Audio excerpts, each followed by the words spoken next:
یہ تھے عامر نواز وڈائچ صاحب۔ وڈائچ صاحب آپ کو اور آپ کی ساری ٹیم کو، تمام وکلا برادری جو ہے وہ آپ کی جدوجہد پر اور جدوجہد کے نتیجے میں حاصل ہونے والی کامیابی پر خراج تحسین پیش کرتی ہے۔ اب میں درخواست کروں گا بیرسٹر سلیمان اکرم راجہ صاحب سے کہ وہ آئیں اور اس اہم موضوع پر اظہار خیال کریں۔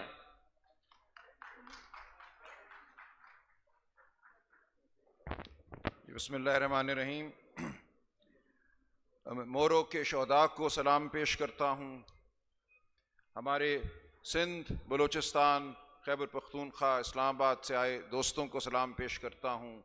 لاہور بار کے اکابرین کو سلام پیش کرتا ہوں۔ پنڈال میں اسٹیج پہ بیٹھے تمام دوستوں کو سلام پیش کرتا ہوں۔ میری گزارش یہ ہے آپ سے، یہ ایک وکلاء کا اجتماع ہے۔ وکلاء پر ہر معاشرہ اور بالخصوص ہمارا معاشرہ ایک بھاری ذمہ داری ڈالتا ہے۔ یہ ذمہ داری یہ ہے کہ ہم اپنے لوگوں کو، اپنے عوام کو، اپنی قوم کو بتاتے رہیں، تنبیہ کرتے رہیں، بشارت دیتے رہیں کہ ان کے حقوق کیا ہیں اور ان کے حقوق پر ڈاکہ کیسے ڈالا جا رہا ہے۔ اس وقت صورتحال یہ ہے کہ پاکستان کے عوام کو محکوم بنا دیا گیا ہے۔ جو ڈاکہ پاکستان کے الیکشن پر پڑا 8 فروری 2024 کو، اس کے بعد سے ہم سب ایک محکوم لوگ ہیں۔ ہمارے اوپر ایک جھوٹ اور فریب پر مبنی نظام مسلط کر دیا گیا ہے، اور اس نظام کے نتیجے میں جو کچھ بھی سامنے آ رہا ہے وہ مزید ہماری آزادیوں کو سلب کر رہا ہے۔ ہم پر مزید جھوٹ مسلط کیے جا رہے ہیں، اور 26ویں آئینی ترمیم اسی جھوٹ کے نظام کا ایک شاخسانہ ہے۔ ہمارا یہ فرض بنتا ہے کہ ہم پورے معاشرے کو سمجھائیں کہ اس 26ویں آئینی ترمیم نے کیا کیا ہے ہمارے ساتھ۔ جو الیکشن لوٹا گیا، اس کے بعد اس لوٹ کو چھپانے کے لیے ہمارے عدالتی نظام پر حملہ کیا گیا۔ یہ بات بالکل واضح تھی کہ اگر عدالت آزاد ہوتی، عدالتی نظام آزاد ہوتا، تو جو الیکشن کو لوٹا گیا تھا وہ لوٹ سامنے آ جاتی، ہماری الیکشن پٹیشنیں کامیاب ہو جاتی، ملک میں ایک بار پھر حقیقی نمائندے جو ہیں وہ پارلیمان میں آ کر بیٹھ جاتے، اور ملک میں سچائی پر مبنی، جمہوریت پر مبنی نظام قائم ہو جاتا۔ لیکن جن لوگوں نے الیکشن پر ڈاکہ ڈالا 8 فروری 2024 کو، انہیں یہ قبول نہیں ہے۔ انہیں قبول نہیں ہے کہ اس ملک میں جمہوریت ہو۔ یہ روش کوئی نئی نہیں ہے، 78 سال سے اس ملک میں یہی ہو رہا ہے۔ جمہوریت پر شب خون مارا جاتا ہے۔ تو جو شب خون 8 فروری 2024 کو مارا گیا، اس کو دوام بخشنے کے لیے، اس واردات کو چھپانے کے لیے یہ ضروری تھا کہ عدلیہ پر حملہ کیا جائے۔ آپ کے سامنے رہے کہ 8 فروری 2024 کے بعد عدلیہ میں کچھ نہ کچھ حرارت موجود تھی۔ عدلیہ نے کچھ نہ کچھ فیصلے ایسے ضرور دیے جس سے طالع آزماؤں کے، مقتدرہ کے جو عزائم تھے ان کو دشواری پیش آئی۔ اور 2 بڑے فیصلے ہیں جو ہمارے سامنے آتے ہیں۔ ایک فیصلہ نومبر 2023 کا، جس میں سپریم کورٹ نے یہ کہا، ایک 5 رکنی بینچ نے، کہ سویلین کی ٹرائل فوجی عدالت نہیں کر سکتی۔ آپ کسی سویلین کو پکڑ کر ایک کرنل صاحب کے سامنے ایک بند کمرے میں پیش نہیں کر سکتے کہ اس کی سزا جزا کا فیصلہ وہ کرنل صاحب بوٹ میں، وردی میں بیٹھ کر کریں۔ یہ ممکن نہیں ہے۔ ہمارا آئینی نظام یہ تقاضا کرتا ہے، اور میں تھوڑی گفتگو آئینی اور وکیلانہ کرنا چاہوں گا آج، تاکہ ہم جا کر پورے معاشرے کو بتا سکیں کہ ہوا کیا ہے۔ ہمارا آئین یہ کہتا ہے کہ آرٹیکل 175(3) کے تحت یہ ممکن نہیں ہے کہ کوئی ایسی عدالت قائم کی جائے جس میں بیٹھنے والا جج انتظامیہ کا ممبر ہو، انتظامیہ سے اس کو لیا جائے۔ انتظامیہ میں اور عدلیہ میں ایک خلیج قائم کر دی گئی ہے۔ عدلیہ کی آزادی اس بات پر مبنی ہے کہ عدلیہ کے جو جج ہیں وہ انتظامیہ کا حصہ نہ ہوں۔ ایک زمانہ تھا کہ ڈپٹی کمشنر عدالت لگاتا تھا، کمشنر عدالت لگاتا تھا، فوجداری مقدمات بھی سنے جاتے تھے۔ تو آئین نے یہ کہا، آرٹیکل 175(3) نے، پلیز بھائی، 175(3) نے یہ کہا جو 1987 میں نافذ العمل ہوا. 1973 کے آئین میں لکھ دیا گیا تھا کہ آرٹیکل 175(3) کا نفاذ آئندہ ہوگا. اس مدت کو بڑھایا گیا اور بالآخر 175(3) کا نفاذ 1987 میں ہوا. اسی کے بعد ہمارے مارکۃ الآراء مقدمے ہوئے، بڑے بڑے فیصلے آئے. سپریم کورٹ کا شرف فریدی کیس ہے جو سندھ ہائی کورٹ سے شروع ہوا اور پھر سپریم کورٹ تک پہنچا، جس میں یہ کہا گیا کہ کوئی ڈپٹی کمشنر، کوئی ایگزیکٹو میجسٹریٹ مقدمے نہیں سن سکتا. مقدمے صرف ایک آزاد عدلیہ سن سکتی ہے. اب یہ چیز اگر ہم سامنے رکھیں تو یہ واضح ہے کہ کرنل صاحب جو ایک ماتحت افسر ہیں ڈیفنس ڈویژن کے، وہ وزارت دفاع کے ایک ماتحت افسر ہیں، وہ کس طرح مقدمات سن سکتے ہیں؟ فوج کے اندر تو ایک نظام ہے، فوج کے اندرونی معاملات کے حوالے سے فوج جو مرضی کرے، لیکن ایک سویلین کو آپ پکڑ کے لے کے جاتے ہیں ایک کرنل صاحب کے سامنے ایک بند کمرے میں اور کہتے ہیں کہ اس کا مقدمہ اب تم سنو گے، اس کو سزا 2 سال دینی ہے، 10 سال دینی ہے، 14 سال دینی ہے، اس کا فیصلہ ایک کرنل صاحب کریں گے. اور یاد رہے کہ یہ نظام 1967 میں بنا.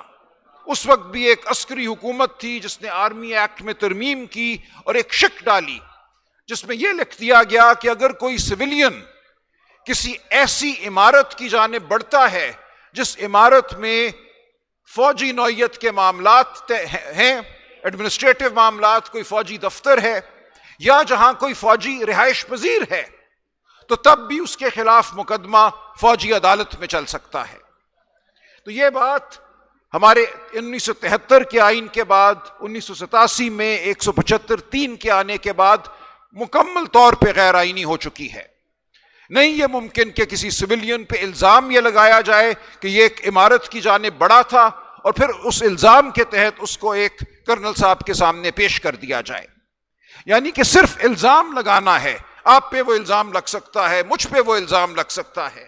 بلوچستان میں ہر چیک پوائنٹ ایک ملٹری انسٹالیشن ہے. کسی چیک پوائنٹ پہ کھڑے شخص پہ یہ الزام لگ سکتا ہے کہ اس نے ارادہ کیا اس چیک پوائنٹ کو پار کرنے کا، اور اس کو آپ ایک فوجی عدالت کے سامنے بھیج سکتے ہیں. تو یہ ہے وہ خوفناک صورتحال جو اس مقدمے نے ہمارے سامنے لا کر کھڑی کر دی. 5 جج صاحبان نے نومبر 2023 میں کہا کہ یہ ممکن نہیں ہے، آئین پاکستان کے تحت ایک آزاد عدلیہ ہی پاکستان کے شہریوں کے مقدمات کو سن سکتی ہے. یہ ممکن نہیں ہے کہ ایک فوجی عدالت سویلینز کے مقدمات کو سنے. ساتھ ہی ساتھ آئین میں 18ویں ترمیم نے آرٹیکل 10(a) کا اضافہ کیا. آرٹیکل 10(a) یہ کہتا ہے کہ ہر پاکستانی کا، ہر شہری کا، بلکہ پاکستان میں موجود ہر شخص کا یہ حق ہے کہ اس کے مقدمات ایک آزاد عدلیہ سنے، اسے فیئر ٹرائل اور ڈیو پروسیس ملے. تو ان 2 آئین کی شقوں کو سامنے رکھتے ہوئے 5 جج صاحبان نے نومبر 2023 میں ان شقوں کو جو 1967 میں شامل کی گئی تھی آرمی ایکٹ میں، جن کے تحت سویلینز کا ٹرائل فوجی عدالتوں میں ہو سکتا ہے، ان شقوں کو آئین کے منافی قرار دیا، انہیں کالعدم قرار دیا. اب جو فیصلہ پچھلے مہینے آیا ہے، ایک اپیل اس فیصلے کے خلاف کی گئی. 5 جج صاحبان کا فیصلہ تھا، وہ اپیل اب 7 جج صاحبان نے سنی اور 5-2 کی اکثریت سے اس 5 رکنی بینچ کے فیصلے کو مسترد کیا. اب آپ دیکھیے کہ سپریم کورٹ کے 12 جج صاحبان نے ہمارا مقدمہ سنا ہے، سویلینز کا مقدمہ سنا ہے. 5 نے پہلے، 7 نے بعد میں، اور ان 12 میں سے 7 ہمارے ساتھ کھڑے ہیں کہ سویلین کا ٹرائل فوجی عدالت میں نہیں ہو سکتا. اس کے باوجود 5 جج صاحبان کے فیصلے کی وجہ سے اب دروازہ کھل گیا ہے، کسی بھی سویلین کا ٹرائل ایک کرنل صاحب ایک بند کمرے میں کر سکتے ہیں. ضرورت صرف یہ ہے کہ الزام لگایا جائے. صرف الزام لگنے سے آپ کے تمام آئینی حقوق ختم ہو جاتے ہیں. ڈیو پروسیس، فیئر ٹرائل، آزاد عدلیہ سب ختم ہو جاتی ہے. اگر آپ پہ الزام لگا دے علاقے کا کمانڈنگ افسر کہ مجھے یہ شخص مطلوب ہے ایک فوجی عدالت کے سامنے پیش کرنے کے لیے کیونکہ اس شخص نے ایک ایسی عمارت کی جانب پیش قدمی کی جس سے کوئی فوج کا کوئی معاملہ منسلک ہے، رہائش کے حوالے سے یا دفتری امور کے حوالے سے، تو اس شخص کو فوجی عدالت پہ پیش کر دیا جائے گا. اور یہی کچھ ہوا 9 مئی 2023 کے بعد. ہزاروں کی تعداد میں لوگوں کو گرفتار کیا گیا، اس میں سے سینکڑوں کو فوجی عدالتوں میں بھیج دیا گیا۔ عمران خان صاحب پہ بھی یہ الزام ہے کہ وہ فوجی تنصیبات پر یا فوجی عمارتوں پر پیش قدمی کے ماسٹر مائنڈ ہیں۔ عدالت میں یہ کہا گیا کہ ہم عمران خان کو بھی فوجی عدالت میں پیش کرنا چاہتے ہیں، لہٰذا 5 ججوں کے فیصلے کو مسترد کیا جائے، اور 5-2 کی اکثریت سے ایک 7 ممبر بینچ نے یہ سانحہ ہم پہ برپا کر دیا۔ یہ ایک ٹریجڈی ہے، یہ ایک سانحہ ہے، یہ فیصلہ تاریخ معاف نہیں کرے گی، یہ ایک سیاہ فیصلہ ہے۔ اس کے خلاف جو ہم مزاحمت کر رہے ہیں، جو مزاحمت آپ کو کرنی ہے، اس کی مہک، اس کی خوشبو گونجے گی، ہماری آواز گونجے گی، وہ خوشبو پھیلے گی۔ ہمارے لیے اب ضروری ہو گیا ہے کہ اگر پاکستان میں ہم نے شرافت کو بچانا ہے، پاکستان میں ہم نے آئینی اقدار کو بچانا ہے، قانون کو بچانا ہے، تو ہم مزاحمت کریں، ہم جد و جہد کریں۔ یہ کالا فیصلہ ہے، اس کے بعد کوئی جواز نہیں رہ جاتا کسی ایک وکیل کا بھی گھر بیٹھنے کا۔ اور یہ فیصلہ کیوں ممکن ہوا؟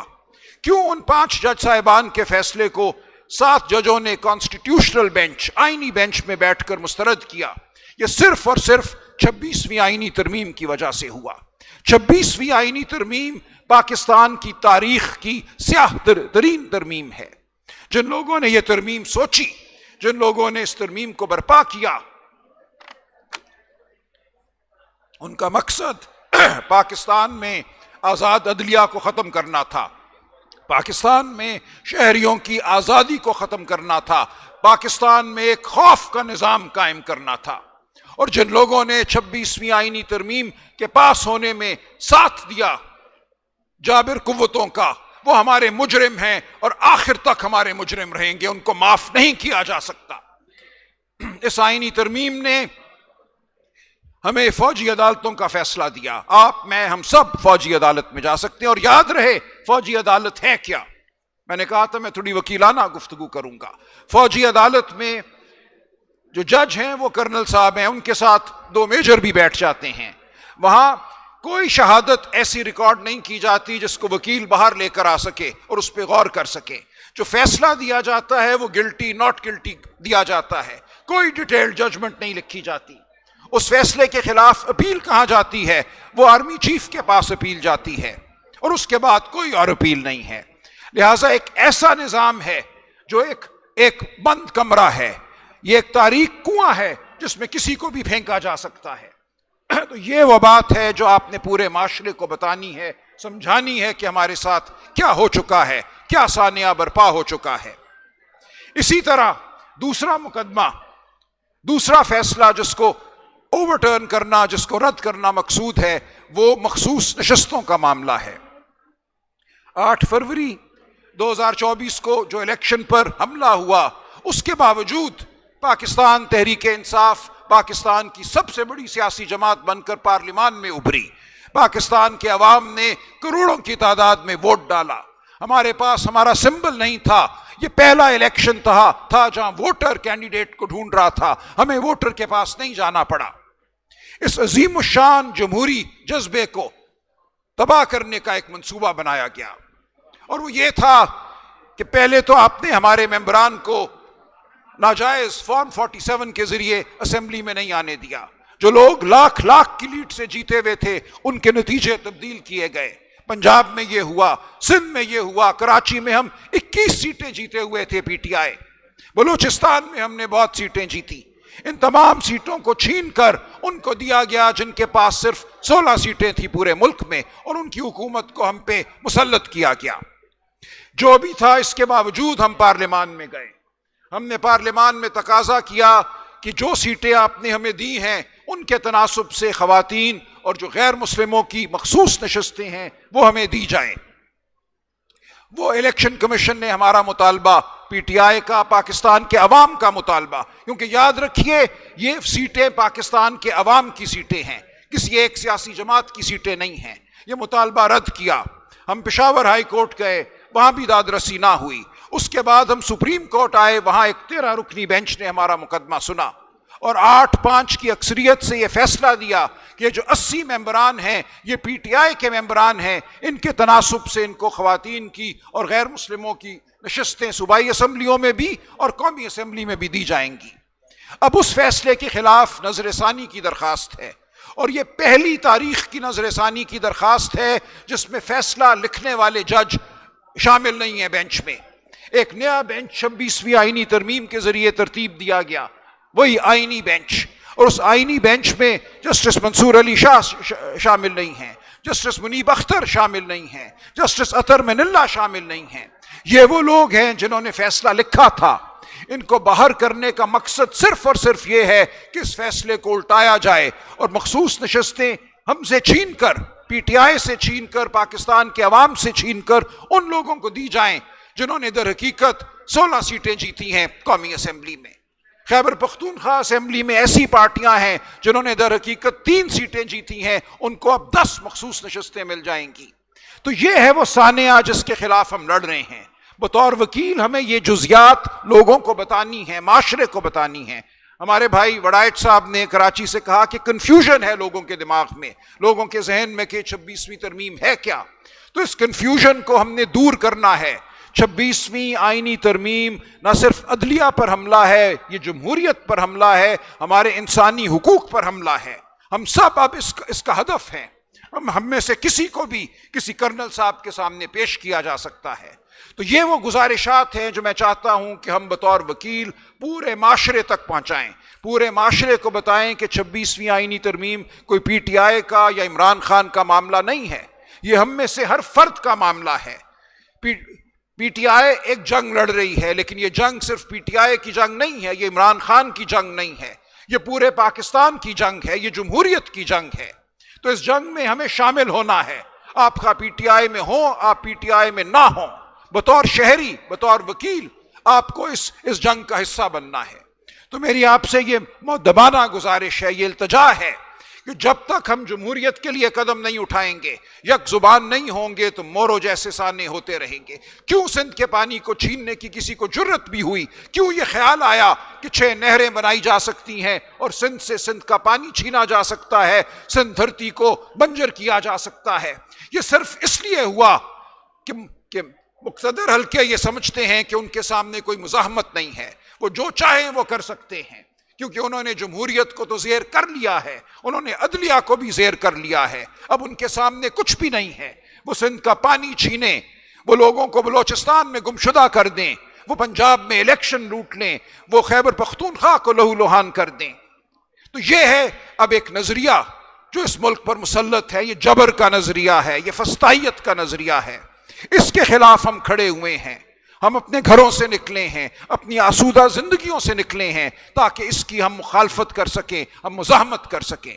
تو میں آپ سب کو دعوت دیتا ہوں کہ 26ویں آئینی ترمیم ہو یا سندھ کے پانی کا معاملہ ہو یا بلوچستان کے گمشدہ لوگوں کا معاملہ ہو یا دہشت گردی ہو، ڈرون حملے ہوں خیبر پختونخوا میں، ہمیں اس سب کے خلاف کھڑے ہونا ہے، ہمیں آگے بڑھنا ہے۔ وکلاء پر اب یہ فرض ہے کہ وہ ایک ایسی تحریک برپا کریں جو اس ملک کی تقدیر بدل دے۔ بہت شکریہ۔